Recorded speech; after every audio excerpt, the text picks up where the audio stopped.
अब ये दाल चावल और नहीं खाए जा रहे। दाल चावल तो अब गले से उतरना भी मुश्किल हो गया है। हम गरीबों को तो थोड़ा सा सुकून नहीं कि हम 2 वक्त का खाना भी अपनी मर्जी का खा सके। बूढ़ी गायत्री की बात सुनकर घर में सभी की आंखों में आंसू आ जाते हैं और उन्हीं आंसुओं के साथ वो दाल चावल खाने लगते हैं। आज के समय में रोज के सिर्फ 150 रुपए कमाने वाला इंसान अपने इतने बड़े परिवार को भला क्या ही खिला सकता था। वो तो इस परिवार की किस्मत थी कि उनका नाम राशन कार्ड में था, इसलिए हर महीने इन्हें सरकार की तरफ से चावल और दाल मिल जाया करती थी, जिसके चलते ये पूरा परिवार सिर्फ दाल चावल ही खाया करता था। विनोद एक फैक्ट्री में दिहाड़ी मजदूरी करता था, जिससे उसे 150 रुपए दिन के मिलते थे। उसके परिवार में उसकी बूढ़ी माँ सावित्री, बूढ़ा बीमार पिता मनोहर, बहन काजल, पत्नी पूनम और 10 साल की बेटी अनु थे। इतने कम पैसों में इतने बड़े परिवार का गुजारा कर पाना मुश्किल था। पूनम, मेरी तो कुछ समझ में नहीं आ रहा। जो भी कमाता हूँ वो घर के खर्च, बाबूजी की दवाइयों, अनु की फीस में ही खर्च हो जाते। तुम भी सोचती होंगे किस नकारे आदमी से ब्याह कर लिया जो सरकार की तरफ से मिल रहे दाल चावल ही रोज खाने को मिलते हैं। नहीं, आप ऐसा क्यों सोचते हैं? किस्मत से बढ़कर कहाँ किसी को कुछ मिला है जी। जो नसीब में होगा वही मिलेगा।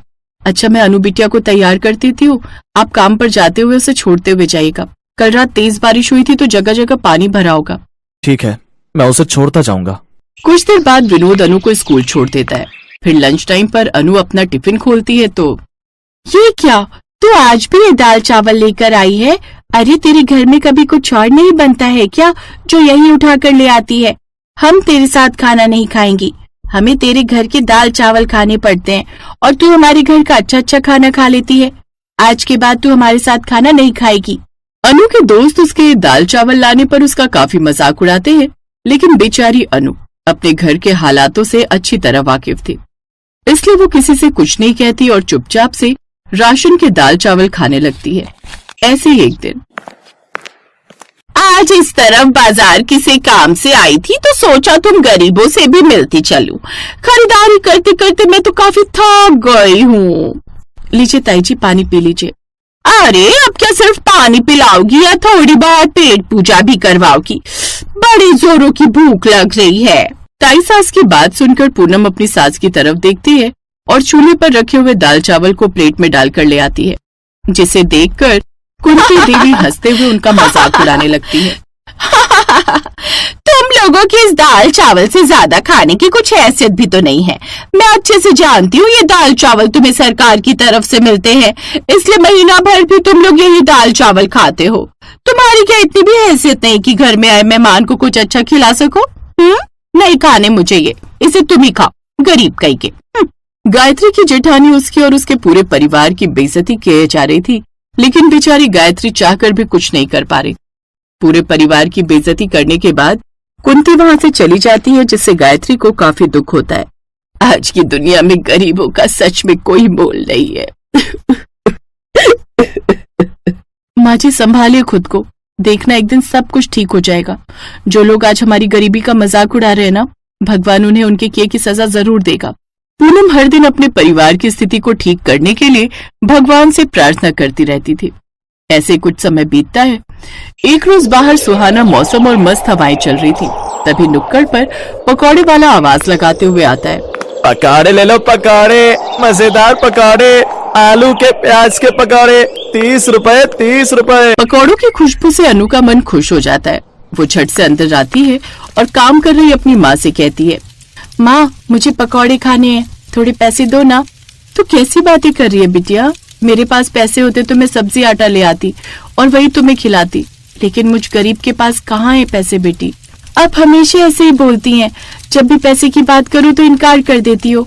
सब बच्चे पकौड़े खा रहे हैं, मेरा भी कितना मन था खाने का। ना तो तुम खुद कभी बनाती हो, ना ही कभी बना कर खिलाती हो। आपको पता है 1 साल पहले आपने हमें पकौड़े बनाकर खिलाए थे, वो भी दिवाली पर।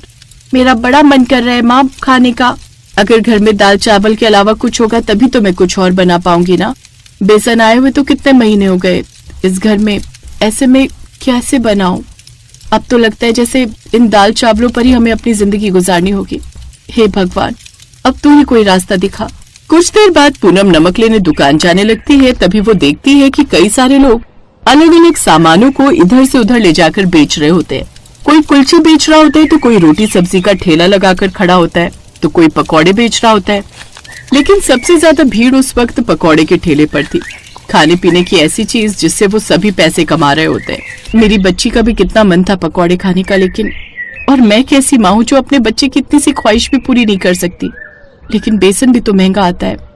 पर वैसे पकौड़े तो कई तरह के होते हैं, तो कई तरह के बन भी सकते हैं। मतलब जब हम बेसन की दाल के पकौड़े बना सकते हैं तो दाल चावल के क्यों नहीं। इसी सोच के साथ वो घर आ जाती है और जल्दी से चूल्हे पर कढ़ाई चढ़ा देती है। फिर दाल चावल को पानी में भिगोकर उन्हें सिलबट्टे पर पीस लेती है, जिसके बाद उन्हें मिक्स करके उसमें अजवाइन, धनिया, प्याज, हींग और मसाले मिलाकर उन्हें अच्छे से मिक्स कर लेती है। फिर उनके गोल गोल आकार के गोले बना लेती है। फिर उसे तेल में तल लेती है, जिससे बड़े ही स्वादिष्ट करारे करारे पकौड़े बनकर तैयार हो जाते हैं। फिर बाहर मुंह लटकाए बैठी अनु के पास वो पकौड़े लेकर चली जाती है। पकौड़े? ये उसके साथ ही वो घर के बाकी लोगों को भी वो पकौड़े खाने को देती है, जिसे खाते ही वो सभी खुश हो जाते हैं। वाह माँ, ये तो कितने स्वादिष्ट पकौड़े हैं, मजा आ गया। सच में बहू, ये तो बड़े ही अच्छे बने हैं, लेकिन ये बेसन के तो नहीं लग रहे। तो फिर माँ, आपकी बहू बहुत टैलेंटेड है। भाभी ने उसी चीज के पकौड़े बनाए जिसे खा खा कर आपका मन भर गया था, मतलब दाल चावल के पकौड़े। क्या दाल चावल के पकौड़े? लेकिन बहू, इन्हें खाकर तो बिल्कुल भी पता नहीं चल रहा। तूने तो कमाल कर दिया। तभी विनोद भी घर आ जाता है। पूनम उसे भी पकौड़े खाने को देती है, जिसे खाते ही विनोद भी खुश हो जाता है। कितने दिनों बाद कुछ अच्छी चीज खाने को मिली है। भाभी, एक बात कहूँ, आप तो खुद का यही काम शुरू कर दो, देखना खूब पैसे कमाओगी। सबको पूनम के हाथ के बने दाल चावल के पकौड़े बड़े पसंद आते हैं। ननद की ये बात पूनम को सोचने पर मजबूर कर देती है और अपने ससुराल वालों से इस बारे में बात करती है। माँ जी, हमें सरकार की तरफ से ठीक ठाक दाल चावल मिल जाते हैं। पूरा महीना खाने पर भी बहुत सारे दाल चावल बच ही जाते हैं। तो क्यों ना इन बचे हुए दाल चावल के पकौड़े बनाकर हम बाहर ले जाकर बेचें। इससे मैं कुछ पैसे कमा सकती हूँ। आप इजाजत दे तो। उसे ससुराल वालों से इजाजत मिल जाती है और वो दाल चावल के पकौड़े बनाकर तैयार कर लेती है। फिर बाजार में जाकर बेचने लगती है। दाल चावल के पकौड़े ले लो, दाल चावल के पकौड़े 30 रुपए प्लेट, 30 रुपए प्लेट। दाल चावल के पकौड़े, ये तो पहली बार सुना है, और हैं भी सस्ते। एक काम करिए, 1 प्लेट लगा दीजिए। इसी तरह अब और भी ग्राहक उसके पास आने लगते हैं और वो पहले दिन ही अच्छी कमाई कर लेती है। शाम तक उसके 600 रुपए बन जाते हैं, जिससे वो घर में आटा और पनीर लेकर आती है। और आज काफी समय बाद वो सब रोटी और मटर पनीर की सब्जी खाते हैं, जिसे खाकर सबकी पलकें भीग जाती हैं। आज कई समय बाद आटा और सब्जी खाने को मिली है। वो दाल चावल खा खा कर तो हम बोर ही हो गए थे। लेकिन माँ, ये मत भूलिए, ये खाना भी आप उन्हीं दाल चावल के बने पकौड़ों की वजह से खा पा रही हैं।